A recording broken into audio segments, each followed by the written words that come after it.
Hello students, हम जो कर रहे थे हिक्सन अप्रोच, उसमें नेक्स्ट है separation of substitution effect and income effect for an inferior goods. कि इन्फीरियर गुड्स के केस में, इन्फीरियर गुड्स से इसमें मतलब हैगा गिवन गुड्स को छोड़कर जो इन्फीरियर क्वालिटी के गुड्स होते हैं उसे लिया गया है। ठीक है, तो इन्फीरियर गुड्स का जो इनकम इफेक्ट होता है वो बेसिकली नेगेटिव होता है। नेगेटिव से मतलब होता है अगर आपका प्राइस फॉल हो जाता है तो जिसकी वजह से रियल इनकम इंक्रीज़ हो जाती है और क्वांटिटी डिमांडेड डिक्रीज़ हो जाती है।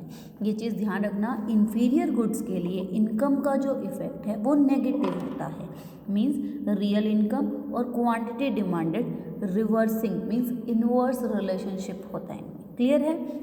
जिसकी वजह से हम बोलते हैं negative income effect. Real income और क्वांटिटी डिमांडेड में जो रिलेशन है वो रिवर्स होता है, लेकिन प्राइस और क्वांटिटी सेम डायरेक्शन में होता है। क्लियर है? नेक्स्ट है आपके पास सब्स्टिट्यूशन इफेक्ट। सब्स्टिट्यूशन इफेक्ट जो होता है वो भी इन्फीरियर गुड्स के केस में नेगेटिव होता है। नेगेटिव का मतलब है प्राइस और क्वांटिटी के बीच में जो रिलेशनशिप है वो नेगेटिव होता है। अब ये चीज़ देखना कि सब्स्टिट्यूशन इफेक्ट प्राइस और क्वांटिटी में नेगेटिव है, लेकिन इनकम इफेक्ट प्राइस और क्वांटिटी में तो सेम होता है, लेकिन इनकम और क्वांटिटी में नेगेटिव होता है, क्योंकि ये इनकम का केस है, प्राइस का इसमें कोई इफेक्ट नहीं आना। रियल इनकम और क्वांटिटी में हम इसको चेंज को चेक करते हैं। तो फिर हम बात करते हैं कि इनकम इफेक्ट और सब्स्टिट्यूशन इफेक्ट जो है अपोजिट डायरेक्शन में काम करेंगे, क्योंकि ये नेगेटिव आता है प्राइस और क्वांटिटी और ये पॉजिटिव आता है प्राइस और क्वांटिटी के केस में। लेकिन इन्फीरियर गुड्स के केस में जो नेगेटिव इनकम इफेक्ट होता है वो इतना ज़्यादा पावरफुल या फिर इतना ज़्यादा लार्ज नहीं होता in comparison to substitution effect, जिसकी वजह से सब्स्टिट्यूशन इफेक्ट जो है वो सिचुएशन में डोमिनेट करता है और प्राइस और क्वांटिटी का जो रिलेशनशिप है वो नेगेटिव रहता है। मीन्स अल्टीमेट जो रिजल्ट आता है उसमें प्राइस के फॉल होने की वजह से क्वांटिटी डिमांडेड इंक्रीज करती है। और इसको अगर हम एक चार्ट के थ्रू दिखाएं तो इसके लिए हम एक डायग्राम बना सकते हैं। मीन्स अगर प्राइस इंक्रीज करे तो हमें पता है क्वांटिटी जो है वो डिक्रीज करती है। ठीक है, मान लीजिए आपका जो बजट लाइन है वो है आपकी AB। क्लियर है? ये आपकी बजट लाइन है और ये आपका इंडिफरेंस कर्व है जो पॉइंट E पर कंज्यूमर इक्विलिब्रियम को शो करता है, जिसके लिए क्वांटिटी डिमांडेड जो है वो आएगी OQ। क्लियर है? और इस केस में अगर प्राइस राइज हो जाता है तो हमारी जो बजट लाइन है वो लेफ्टवर्ड शिफ्ट हो जाती है और हो जाती है AC। क्लियर है? इस लाइन पर जो आपका इंडिफरेंस कर्व है वो आएगा E1। मीन्स E1 जो है ये आपका इक्विलिब्रियम पॉइंट होगा और जो चेंज है वो आएगा आपका OP। मीन्स ये जो इफ़ेक्ट है E और E1 के बीच में ये आपका प्राइस इफ़ेक्ट होता है। क्लियर है?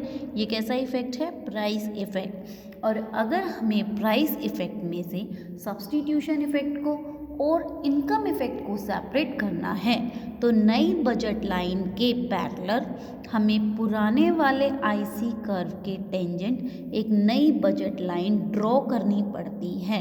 इस बजट लाइन को आप कह लो SS। क्लियर है?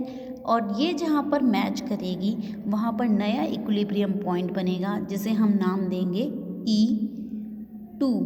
तो इनकम इफ़ेक्ट जो है वो E1 और E2 के गैप को शो करेगा। E1 और E2 के गैप मीन्स ये जो है ये इनकम इफ़ेक्ट है। और सब्स्टिट्यूशन इफ़ेक्ट कौन सा होता है? जो आपकी same budget line mean same indifference curve पर दोनों पॉइंट्स के बीच में है, E और E2 के बीच में ये जो इतना बड़ा गैप है ये आपका सब्स्टिट्यूशन इफ़ेक्ट होगा। अब मैंने यही बताया था कि इन्फीरियर गुड्स के केस में जो सब्स्टिट्यूशन इफ़ेक्ट है वो डोमिनेट करता है। मीन्स अगर प्राइस राइज होगा तो आपकी क्वांटिटी हमेशा डाउन जाएगी। और इस केस में भी ऐसा है, स्टार्टिंग की जो इनिशियल क्वांटिटी थी वो ओ क्यू थी, लेकिन जो लास्ट में आती है वो आपकी ओ आर हो जाती है। ये सब्स्टिट्यूशन इफेक्ट जो है वो डोमिनेट करता है सिचुएशन में और क्वांटिटी अल्टीमेटली डाउन चली जाएगी। क्लियर है। नेक्स्ट केस आता है, अगर प्राइस फॉल करे तो क्वांटिटी हमारी इंक्रीज करनी चाहिए, क्योंकि सब्स्टिट्यूशन इफेक्ट इस सिचुएशन में डोमिनेट करता है। क्लियर है। मान लीजिए आपके पास जो बजट लाइन है वो ए बी है। क्लियर है। और जो आपकी प्राइस के फॉल होने की वजह से आपकी क्वांटिटी डिमांडेड इंक्रीज हो जाती है और नई बजट लाइन बनती है ए सी। क्लियर है। ई पॉइंट जो है वो आपकी इस बजट लाइन पर इक्विलिब्रियम पॉइंट है और नई बजट लाइन पर नया इक्विलिब्रियम पॉइंट E1 है। तो इनिशियल जो आपकी क्वांटिटी डिमांडेड है वो बेसिकली आपकी ओ क्यू है और जो नई आई है वो आई है E1 पॉइंट के थ्रू ओ पी। ये चीज़ आपका शो करेगा प्राइस इफ़ेक्ट। अब इस प्राइस इफ़ेक्ट में से हमें सब्स्टिट्यूशन इफ़ेक्ट और इनकम इफ़ेक्ट को सेपरेट करना है।